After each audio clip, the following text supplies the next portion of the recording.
अब मैं कक्षा 9वीं के विद्यार्थियों को प्रश्नावली 7.3 के आगे के प्रश्नों को बताने जा रहा हूँ। तो चलो देखते हैं प्रश्नावली 7.3 के नेक्स्ट प्रश्न। अगला है, एक आयरन 210 रुपये तत्काल नगद भुगतान तथा 220 रुपये प्रति माह के दो समान किस्तों पर खरीदा गया। यदि किस्त योजना में ब्याज की दर 20% वार्षिक है तो आयरन का नगद मूल्य ज्ञात कीजिए। चलो मैं आपको बता देता हूँ कैसे हल होगा। इस बार क्या करेंगे, इसको मानेंगे। तो यहाँ पे मान लो, माना आयरन का नगद मूल्य कितना मानेंगे, x रुपया, क्योंकि इसका मूल्य नहीं दिया है। इससे पीछे वाले जितने भी प्रश्न था उन सभी में मूल्य दिया रहता था, ठीक है। लेकिन यहाँ पे तत्काल भुगतान दिया हुआ है। तत्काल नगद भुगतान जो कर रहे हैं वो दिया है 210 रुपये। इसके बाद क्या निकालते थे, दे राशि निकालते थे। दे राशि कितना और देना है, इसे कहते हैं दे राशि। तो कैसे निकालोगे, तो इसमें घटा दोगे x में 210 को, तो ये होगा दे राशि, ठीक है। x में 210 को घटाएंगे तो देने वाला राशि निकल जाएगा। समझ में आ गया। चलो अब किस्त पटाना है, तो किस्त जो पटाएंगे उसको भी निकाल लेते हैं। तो प्रति माह किस्त पहले निकालते हैं। प्रति माह किस्त, तो प्रति माह किस्त दिया हुआ है 220 रुपये, ठीक है। कितना किस्त पटाना है, तो दो किस्त। तो यहाँ पे लिखो दो किस्तों की राशि। दो किस्तों की राशि, दो गुणित कितना लेंगे, एक किस्त में 220, तो दो किस्त पटाएंगे तो कितना होगा, 220 को गुणा कर देंगे दो के साथ, तो निकल जाएगा यहाँ पे 440 रुपये, ठीक है। दो किस्तों में जो राशि पटाएंगे वो है 440 रुपये। यहाँ तक समझ में आ गया। अब ब्याज निकाल लेते हैं, ठीक है। ब्याज कैसे निकालोगे, तो देखो मैं बताता हूँ आपको क्या करना है। ये जो एक सेकंड, क्या निकालना है हमें, ब्याज निकालना है ना। तो ब्याज कैसे निकालोगे, तो ब्याज निकालने का तरीका है, देखो ये जो तत्काल है, कितना कितना पैसा मैंने पटाया कुल, उसको देख लेते हैं। तो तत्काल भुगतान जो है 210 रुपये है, और दो किस्तों की राशि जो है वो कितना है, 440। इतना ही बस तो मैंने पैसा दिया है ना, इसके अलावा और कुछ दिया है क्या, नहीं। ये तो दे राशि कितना देना है वो है, प्रति माह किस्त है, तो इसको हम नहीं लेंगे। जितना मैंने कुल उनको पैसा दिया है ना, उन्हीं बस को निकाल लूंगा मैं। तो देखो कुल पैसा निकाल लेते हैं, तो इसे हम कहते हैं ब्याज की राशि निकाल लेते हैं। या फिर पहले निकालो कुल भुगतान निकालो, उसके बाद ब्याज की राशि निकालो। कुल भुगतान कर लेते हैं। तो 210 में 440 को क्या करोगे, जोड़ दोगे, तो 0, 5 और ये 650 रुपये जो है कुल भुगतान है। अब ब्याज निकालो, आसान हो गया। अब कुल भुगतान 650 रुपये मैंने किया, और जो मूलधन है, मतलब जो आयरन का नगद मूल्य है वो कितना है, x। इसको x को इसमें घटा दो। ये समझ में आया। ये जो 650 है इसके साथ ब्याज भी इंक्लूड है और आयरन का मूल्य भी इंक्लूड है, क्योंकि जब मैं किस्त पटा रहा हूं तो उनका कहना क्या था कि आपको इसमें ब्याज देना होगा। दुकानदार कह रहा है तो मैं ब्याज दे रहा हूं, तो ब्याज भी इंक्लूड है किसके साथ, 650 के साथ। तो 650 के साथ अगर मैं आयरन का मूल्य घटा दूंगा तो सिर्फ बचेगा क्या, सिर्फ बचेगा ब्याज। तो 650 में आप आयरन का मूल्य घटा दो तो ब्याज निकल जाएगा। यहाँ तक समझ में आ गया। चलो अब पहले महीने का मूलधन निकालते हैं, जैसे कि इससे पीछे वाले प्रश्न में करते थे वैसे ही करेंगे। पहले महीने का मूलधन, ठीक है। पहले महीने का मूलधन कैसे निकालोगे, तो पहले महीने का मूलधन निकालने के लिए आपको क्या करना पड़ेगा, दे राशि जो होता है ना वो पहले महीने का मूलधन होता है। तो देखो दे राशि का मान कितना है भाई, x माइनस 210, यही है। तो यहाँ पे लिखो x माइनस 210, ठीक है। ये पहले महीने का मूलधन है। अब दूसरे महीने का मूलधन निकालो। दूसरे महीने का मूलधन कैसे करते हो, तो जो दे राशि होता है ना उसके साथ क्या कर देते हैं, उसके साथ हम लोग घटा देंगे प्रति माह किस्त को। तो दे राशि कितना है भाई, x माइनस 210 रुपया दे राशि है, इसके साथ प्रति माह को घटा देंगे। तो प्रति माह कितना दे रहे हैं, 220 रुपया। तो क्या निकल जाएगा, दूसरे महीने का मूलधन निकल जाएगा। तो यहाँ पे है x, इन दोनों को जोड़ देंगे, ये हो जाएगा 2 और 1 3 और 0 और ये 430 रुपया हो जाएगा, ठीक है। दूसरे माह का कितना हो जाएगा, 430। इसके बाद क्या करेंगे, इसके बाद हम इन दोनों को जोड़ देते हैं। ठीक है, जोड़ देंगे तो जोड़ेंगे तो कितना निकलेगा भाई, तो इसे कहते हैं कुल मूलधन कहते हैं, कुल महीने का मूलधन। तो जोड़ दो, तो यहाँ पे ये वाला मान और इसको जोड़ेंगे। ठीक है, तो ये हो जाएगा, देखो ये x है 2x हो गया, दोनों प्लस में है, और ये देखो दोनों माइनस में, मतलब ये भी जुड़ जाएगा शून्य।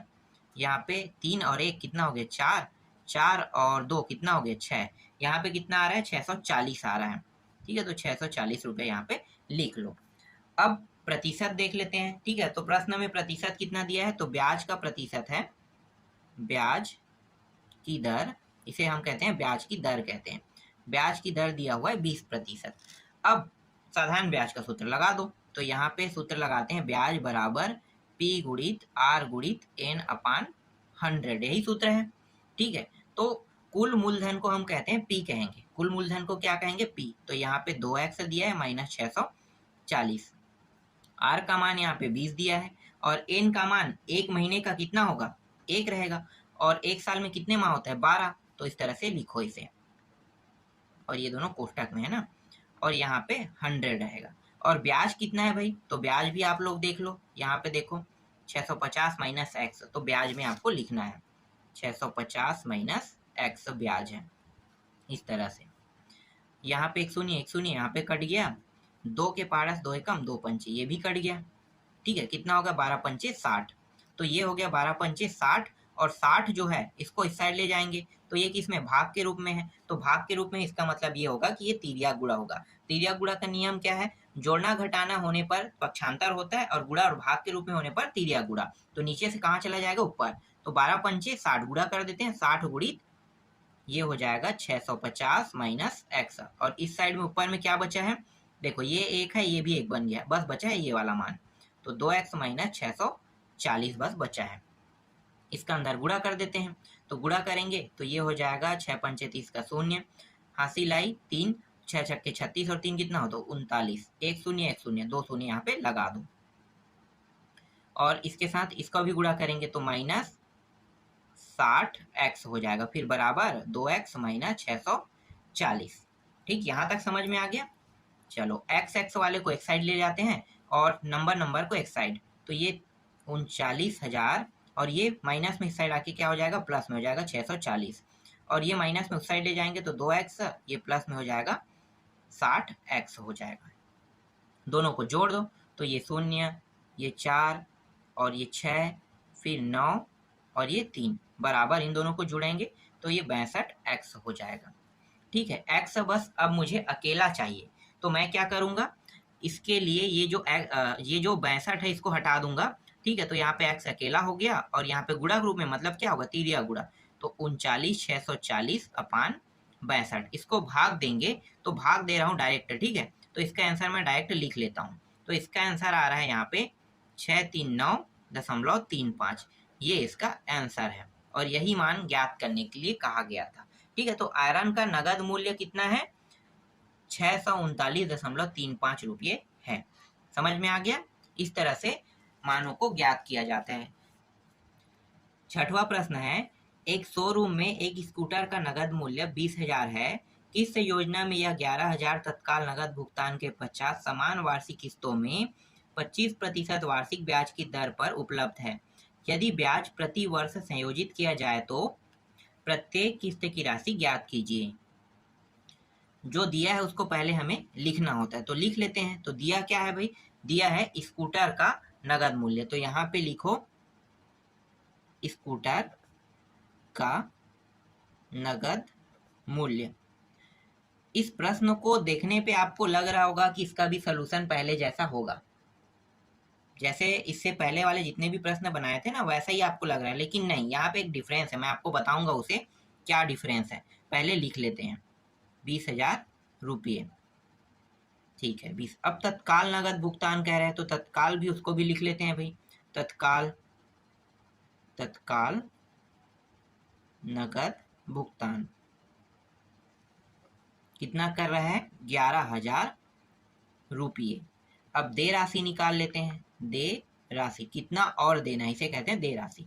तो 20,000 में आपको घटाना है 11,000, तो यहाँ पे आ जाएगा 9,000 रुपये आ जाएगा। ठीक है, उन्हें 9,000 रुपये और देना है। अब किस्त निकाल लेते हैं। तो प्रति वर्ष किस्त, ठीक है, प्रति वर्ष किस्त, तो प्रति वर्ष किस्त को मान लेते हैं एक्स। यहाँ पे देखो डिफरेंस क्या है, प्रति वर्ष में, इससे पीछे वाले जितने भी प्रश्न थे उसमें प्रति माह था, लेकिन यहाँ पे वर्ष है, तो तरीके क्या हो गए, चेंज हो गए ना। माह वाला प्रश्न दूसरे तरीके से हल होगा और वर्ष वाला प्रश्न दूसरे तरीके से। इस प्रश्न में यही चीज यहाँ पे डिफरेंस दिया हुआ है कि इस बार जो किस्त की जो राशि है वो प्रति वर्ष पटाने के लिए कहा है, प्रति वर्ष, तो 2 साल तक के पटाएगा। और देखो 2 साल बड़ा है कि माह बड़ा है, ये मुझे बताओ।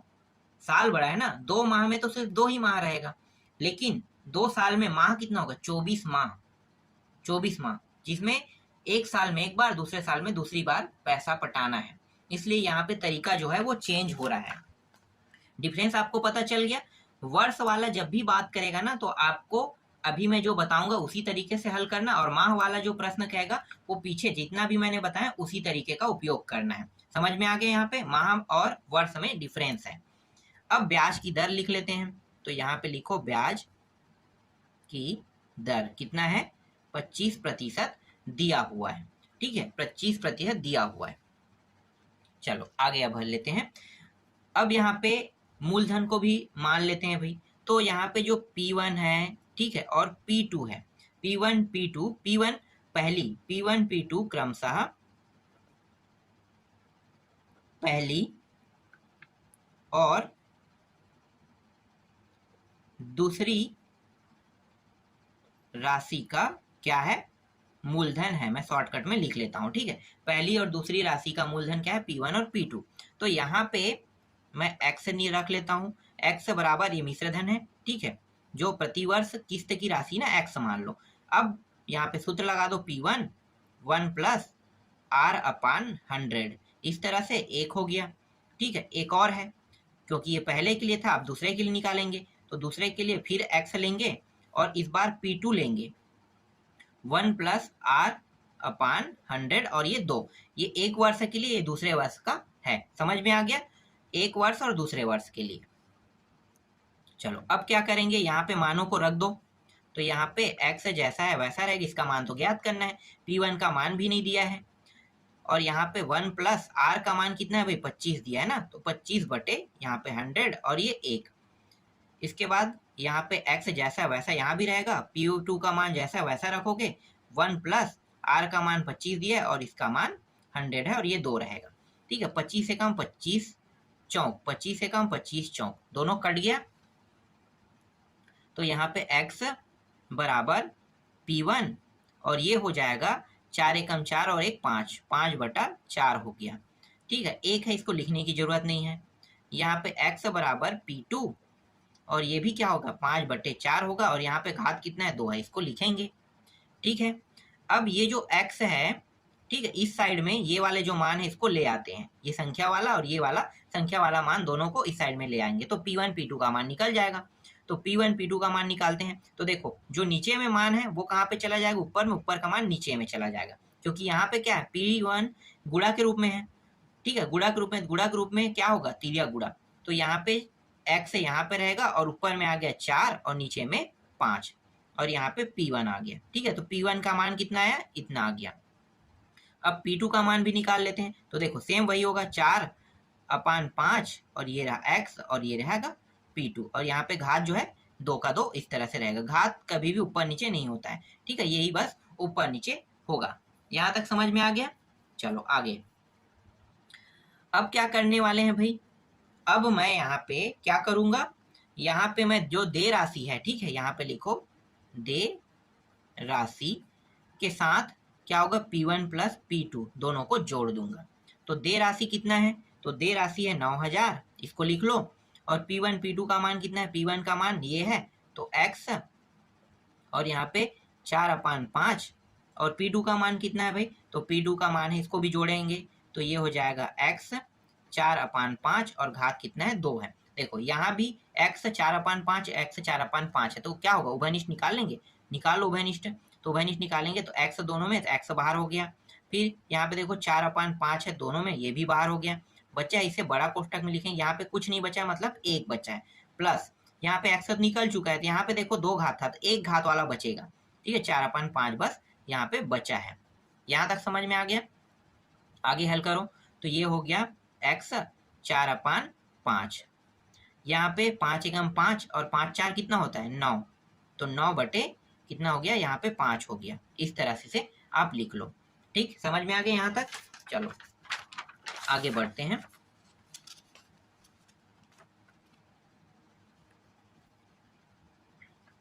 अब इसे आगे हल करते हैं तो देखो ये हो जाएगा 5 पंचे 25, नीचे दोनों गुणा होके कितना हो गया 5 पंचे 25 हो गया। या आप ऐसे ही रखना चाहो तो रख सकते हो। चलो इसे जैसा है वैसा रहने देते हैं, कुछ नहीं करेंगे।